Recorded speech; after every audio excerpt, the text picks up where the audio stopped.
If you saw this TikTok, you'd probably think, okay, yeah, normal video, nothing stands out about it. But then you learn the backstory behind it and what's happening in just the other room as this girl is deciding to record this TikTok.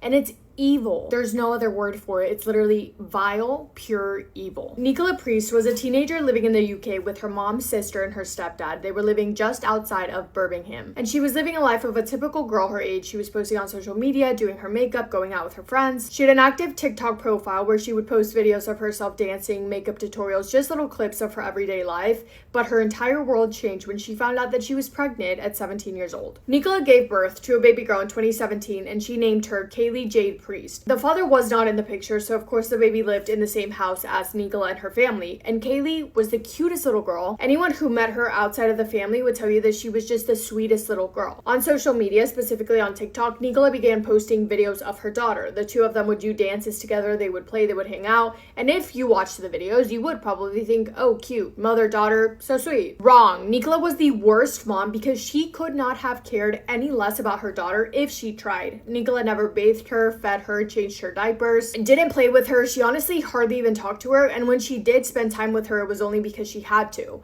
Luckily for baby Kaylee, Nicola's mom and sister stepped up to take care of her. They did absolutely everything in their power to raise her and care for her and give her everything that a baby needs. So Kaylee was taken care of, but not by Nicola in the slightest. When Nicola had her, she pretty much just completely disregarded her, or she was yelling at her or punishing her, all while making two other things her priorities: social media and boys. Nicola was also not a great daughter. She never listened to her mom. She went out, she would leave Kaylee at home, very much so prioritizing hanging out with random boys and doing things that I guess she considered to be fun. By 2019, Nicola fell pregnant again, and she gave birth to now her second child sometime that year. The father was her boyfriend at the time, a guy called Daniel, and Daniel was a good guy. He was excited to become a dad. He loved being able to be in Kaylee's life. He had good intentions, and he definitely cared significantly more for Kaylee than Nicola ever did. At some point throughout their relationship, Nicola ends up getting in a really bad fight with her mom, and I think her sister as well, because they're just trying to tell her to treat Kaylee like a toddler should be treated, but Nicola just refused to listen. She got super defensive. She moved out. She took Kaylee with her and then told her family members, aka mom and sister, that they would never see her again. She moved in with Daniel into his family's house, and the two of them later on got their own apartment. But getting into that fight with her mom and her sister was terrible because they were two out of the three people who seemed to actually care and love Kaylee. But the third person was Daniel, so there was still a little bit of hope in the air that even though Kaylee sadly would no longer be allowed to see her aunt and her grandma, she still had Daniel and his family. But sadly, that would not last long either, because being in a relationship with someone like Nicola, who pretty much only cares about herself, wasn't something that Daniel could see for himself long term. As much as he cared for Kaylee, I think he realized that being with Nicola was just too much. I think I said 2019 earlier, but the baby was born in 2020. So after their baby was born in 2020, they broke up, and Daniel did whatever he could to still provide and still be in the baby's life, even when him and Nicola were completely over. He let Nicola and Kaylee stay at the apartment, and he moved back in with his family, but they worked out an agreement in which Daniel would take the baby on the weekends and Nicola would have him on weekdays. But I told you that one of Nicola's biggest priorities was boys, so it didn't take long for her to jump into a new relationship. In 2020, Nicola got into a relationship with Callum Redfern, a 21-year-old guy who she had known for a little bit and one that she was reportedly infatuated with. Callum, not a good guy. He was reckless, he was selfish, had severe anger issues. Also, not on the same page at all as Nicola in regards to their relationship, really. Well, like, it was very much so a relationship in her eyes. She was very much my man, you are mine, let's be together forever. I will give you whatever you want. And he was very much,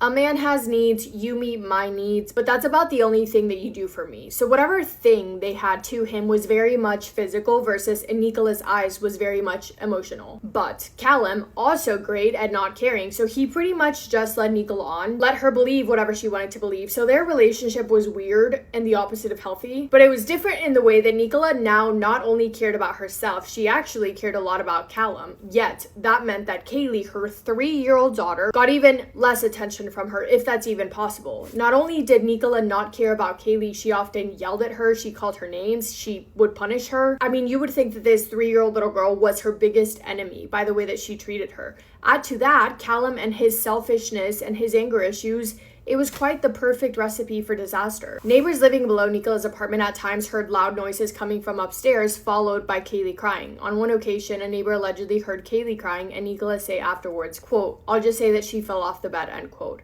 Things in that apartment were bad, much worse than anyone could have ever imagined. Later on, text messages were revealed that showed just how angry Nicola always was at Kaylee, the most innocent little girl who just wanted to be loved and cared for by her own mother. In one exchange, Nicola texted Callum, quote, "I'm gonna because she keeps leaving the living room or going in the kitchen, so I've hit her and smacked her for going to the bathroom in her nappy," end quote. Callum's response to that was, quote, "Good, give her one from me." Nicola replied to that saying, "I will, babe."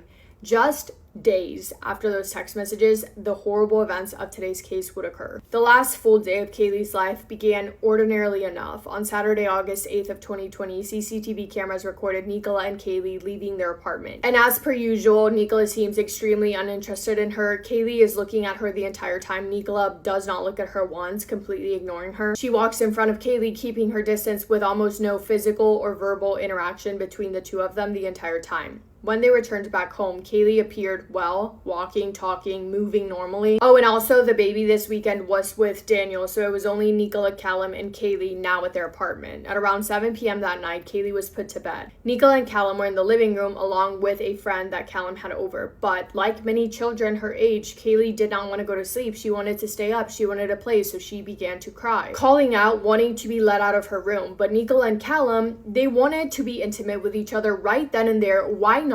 Your daughter is literally crying out for you, and there's another person, you have a friend over too, but they started kissing or whatever, but Kaylee was still crying, and they got so incredibly angry and irritated, they both stopped what they were doing. They entered Kaylee's bedroom and they punished her physically without holding back for interrupting them. Afterwards, they leave her in her room. They go back to doing whatever they were doing until they were done, and then Callum, along with his friend, leave the apartment completely. So now it's just Kaylee who's locked in her bedroom and her mom, Nicola. Nicola goes back into Kaylee's room. She sees that she is very clearly, obviously not okay because of everything that they did to her, sees that she is throwing up uncontrollably. 3 years old, by the way, and what does she do? She closes the door and she gets on her phone, completely and absolutely ignoring the horrible state that Kaylee was in.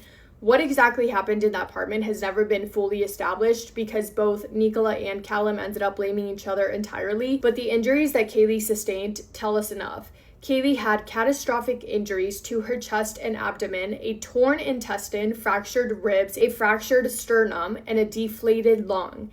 Expert witnesses describe the injuries as producing the type of damage usually seen as a result of a high-speed car crash. Other experts later told the court that it was also comparable to injuries that a child might suffer from falling approximately 30 feet onto concrete. That night, those are the injuries that Kaylee had and felt and was going through, left alone in her bedroom, while her mom, 22-year-old Nicola, was in the living room. She was texting Callum that she loved him, that it was so nice to see him, and then, out of boredom, I guess, Nicola picks up her phone and she starts making TikToks. Yeah, she props up her phone and she starts doing dances. No care in the world. And then she just goes to her bedroom and eventually falls asleep. Kaylee Jade spent the night in that condition, using every last bit of energy that she had to try and survive. She was alone. She was slowly giving up. Her little body couldn't handle it, and no one called for help. It was not until the following day, August 9th of 2020, at around 11 a.m., Nicola Priest called an ambulance for her daughter. She calls and says that she thinks that her daughter fell and hit her head, that she's not breathing, and that she's turning blue. The operator on the phone tells her to do CPR. She says that she's doing CPR and that it's not working. Later we find out she never tried to do CPR, and Kaylee was already gone by the time the ambulance arrived. There were a total of 68 injuries on her body, most of which were caused that night, but some dated back 2 months earlier.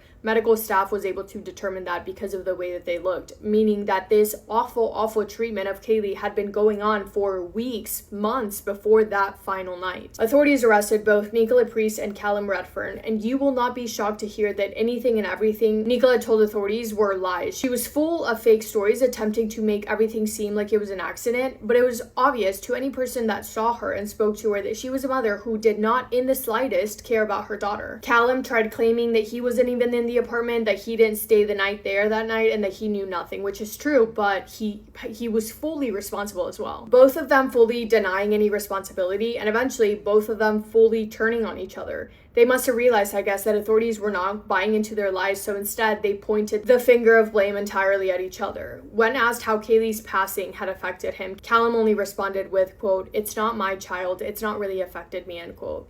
I'm happy to say that when they did eventually go to trial, the jury wasn't believing anything that they were saying. CCTV footage, witness testimony, text message records, and reports from several medical experts played a crucial role in proving the case. The prosecution's argument was pretty straightforward that on the night of August 8th, both defendants were alone with Kaylee when she sustained her fatal injuries. Both had the means, the motive, and the opportunity. Both had documented history of this kind of behavior towards her, and neither called for help. On August 5th of 2021, the jury convicted both Nicola Priest and Callum Redfern on the manslaughter of Kaylee Jade Priest.